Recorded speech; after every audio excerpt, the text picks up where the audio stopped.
Raili uzalwa ngurumishi ojebo mwana, sina fikira za ujibalia. Hea husaya mwanangu lelo na uombea, zenvuza zitende bure. Le système comorien est inadapté parce que nous avons une forme d'éducation de masse qui forme tant d'éléments, mais par la suite, il n'y a pas de débouché. Donc il y a l'avènement de l'Université des Comores en début des années 2000. Ces étudiants sont obligés, en tout cas c'est ce qu'ils nous font comprendre, qu'un jour ou l'autre ils doivent venir en France ou ailleurs pour terminer leur cursus. Et la plupart ne retournent pas. Et là-dessus, ils ont raison, hein, parce qu'ils se disent que voilà, ils ne vont pas trouver du boulot ou quelque chose correspondant à leur niveau d'études. Nous avons plusieurs trajectoires. Hein.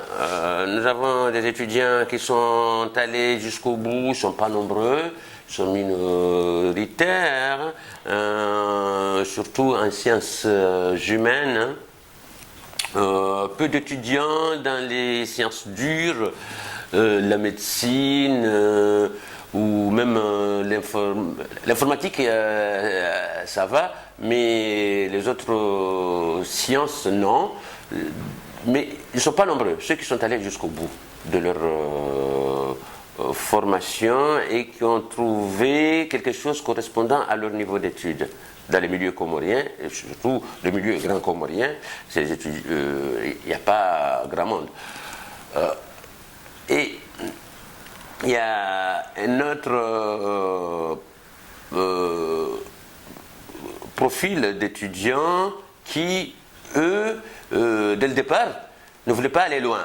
Hein, ils voulaient faire quelques années à l'université, et même s'ils n'ont pas la licence, c'est pas grave. L'essentiel, c'est de pouvoir travailler et subvenir à leur famille. Et comme là, aujourd'hui, le problème qui se pose ici, c'est d'avoir aussi des papiers permettant de rester en France, trouver les papiers, et qu'ils pensent que leurs études ne vont pas leur permettre d'obtenir leur papier. L'idée du mariage fait son apparition, et là on a pas mal d'exemples hein, qui montrent que pas mal de jeunes vont faire le grand mariage, le grand mariage en miniature dans les salles ici pour obtenir leur visa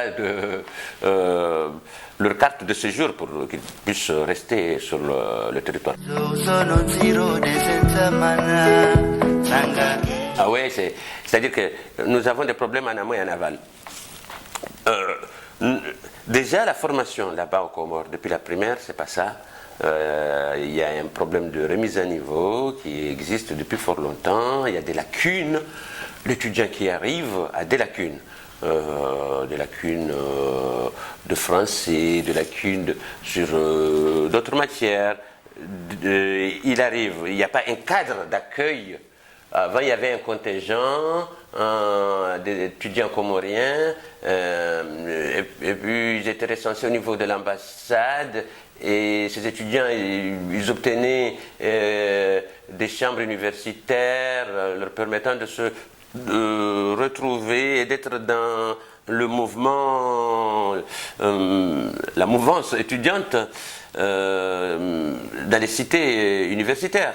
Maintenant, ce n'est pas le cas. Ces étudiants se retrouvent sur les canapés, hein, ce que j'appelle la génération canapé. Hein.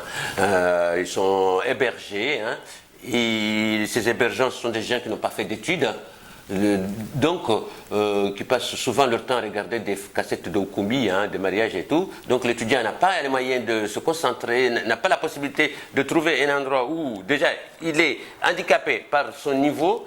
Et ici, il n'a pas des structures d'accueil lui permettant de s'épanouir intellectuellement. Moi, je pense que ces facteurs-là jouent beaucoup plus, même si souvent on les néglige. Hein.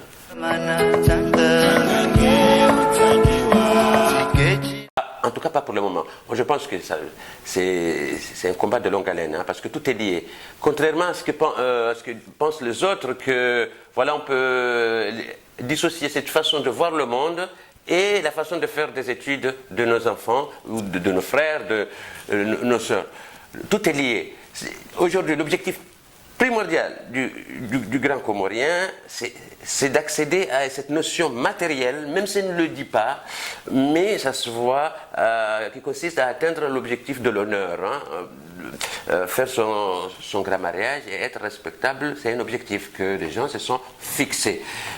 Et qui entraîne les autres, qui tirent sensiblement vers le bas. Et pour lutter contre ça, ça va prendre beaucoup de temps parce que c'est un problème qui est d'ordre mental. Et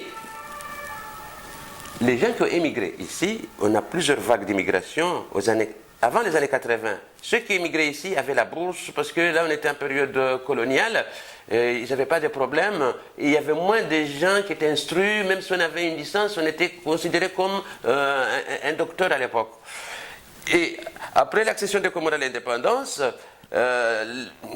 les Comoriens commencent à être déçus de cette indépendance et tout, ils sont rentrés dans une phase de vouloir quitter le pays à tout prix, et cette vague d'immigration qui s'est installée ici, ce sont les gens des années 90 qui sont là par d'autres filières, qui sont passés par la Turquie ou par d'autres moyens pour venir en France.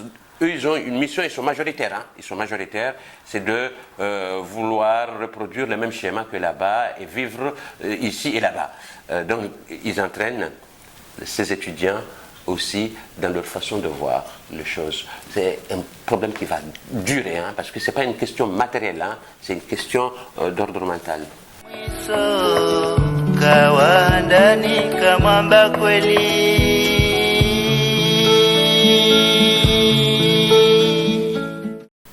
Oui, c'est-à-dire que c'est un manque d'ouverture. C'est un manque d'ouverture, et il y a une parole comorienne qui veut dire que Zamoula, c'est Zamonomono. Les choses de là-bas ne doivent pas être les choses d'ici. Et on constate qu'ils ne respectent pas cette parole. Parce qu'ils veulent que les choses de là-bas soient aussi les choses d'ici. Alors qu'ils ont fait le déplacement.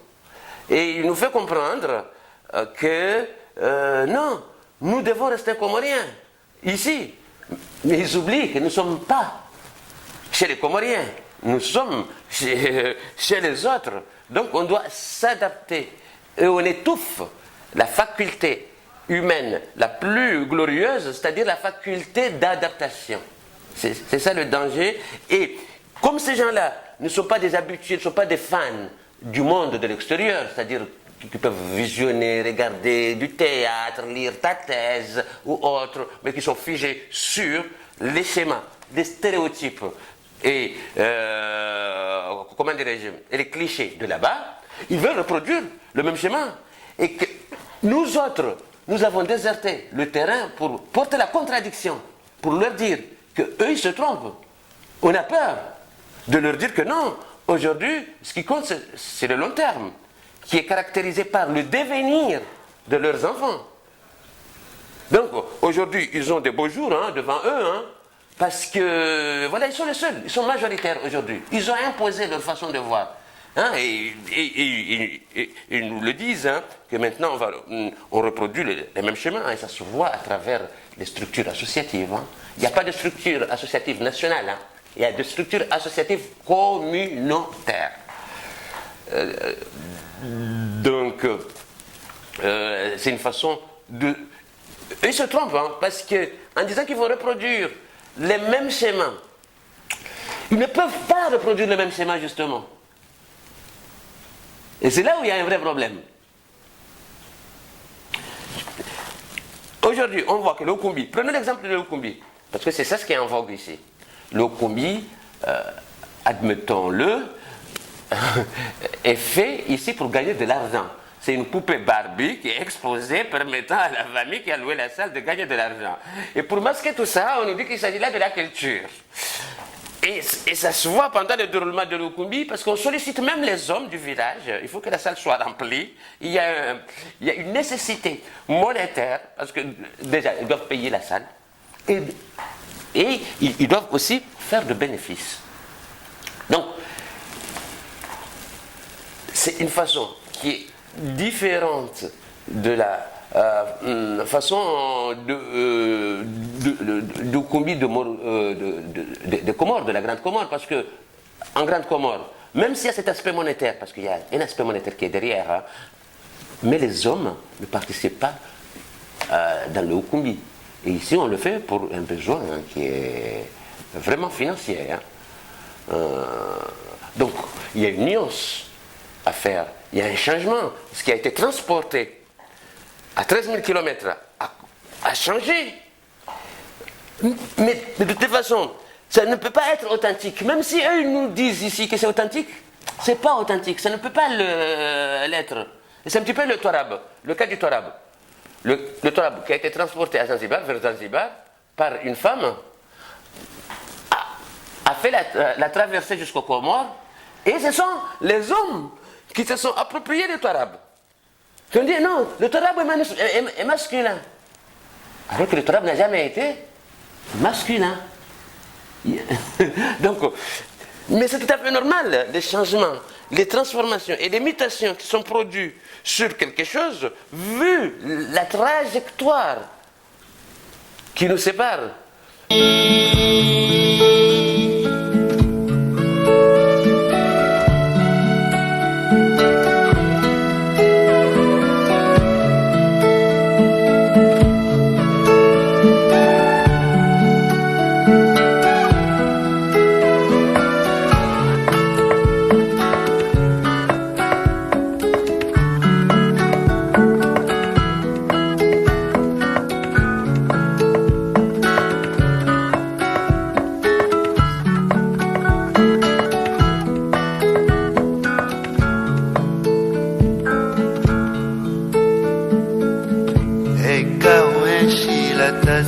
Tasina jio sambewe masikini ekawi misandongo kozo amba kweli ketotongeza wasawakiri dalili onesa titobakiwe na ufikiri songizo na mwisongizo na ushinzi kechuzise zozono nziro dezentamana Sangake utsangiwa sichende sembio zozo no ziro dezentamana